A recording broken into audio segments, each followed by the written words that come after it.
This is an old tale about a foul drunkard of a blacksmith known as Stingey Jack. Jack was a two-faced, deceitful schemer who thrived on manipulating people. His selfish spirit possessed not a shred of humanity or kindness for anyone, and the homeless beggars only repulsed him.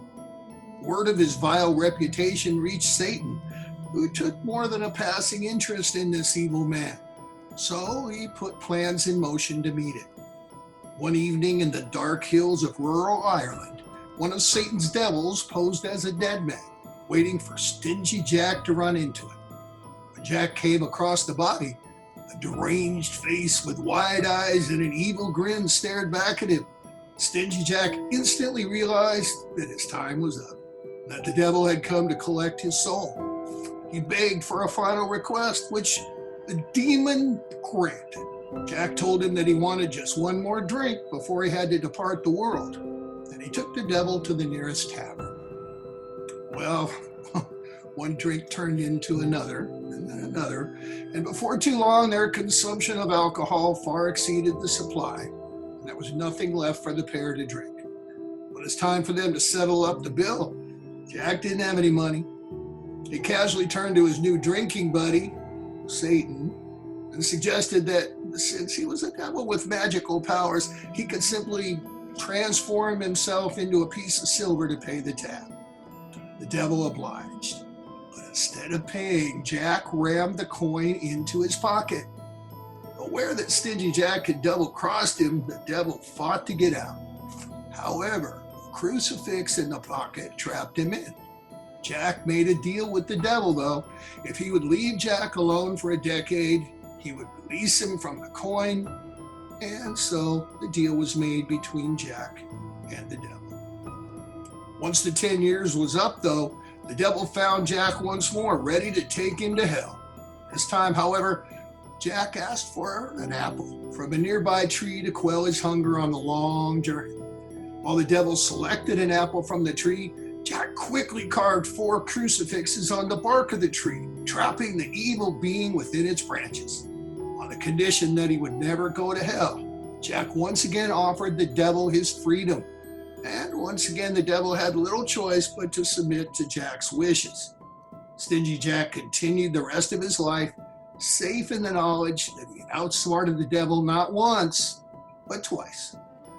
Well, many years of alcoholism finally took their toll.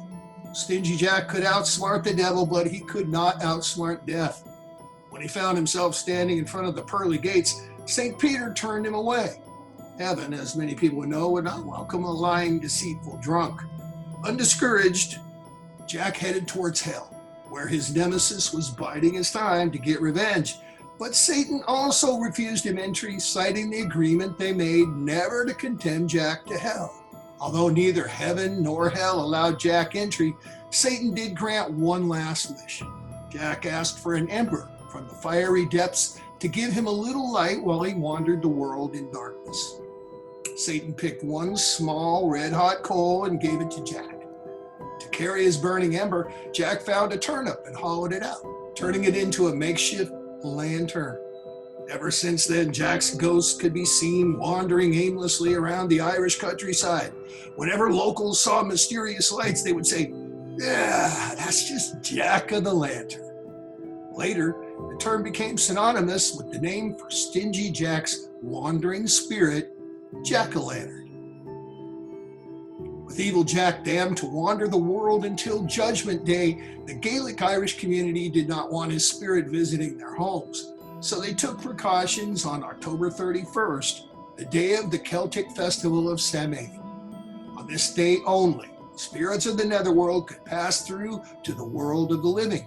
Ghosts were attracted to the living, so each home carved a menacing face into turnips and rutabagas and prominently displayed them on their doorsteps with a burning ember or candle, just like Jack's lantern. This, they hoped, would keep away the spirits, including Jack. In the 19th and early 20th centuries, the Irish migrated to America and brought along their beliefs, holidays, and traditions. They quickly realized that there was a type of gourd indigenous to America that was bigger and better for carving jack-o'-lanterns.